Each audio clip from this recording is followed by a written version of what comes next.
अस्सलाम वालेकुम मेरे पाकिस्तानियों, गौर से सुनो मेरी बात। मैं अपने लीडर इमरान खान का पैगाम लेके आया हूँ आपके पास।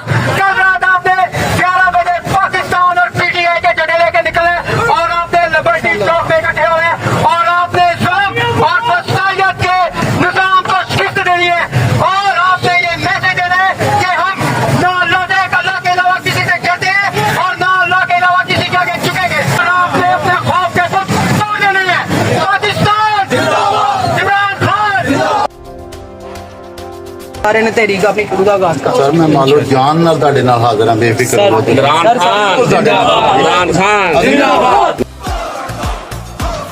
इमरान खान जिंदाबाद। इंशाल्लाह जिस दिन इमरान खान की रिहाई होनी है, अब पैंटां की जी सेल है ना, ये पैंटां मैं सारे फ्री वंड देने वाले, फ्री बिल्कुल सेल भी नहीं, फ्री वंड देने। निकलो पाकिस्तान की खातिर।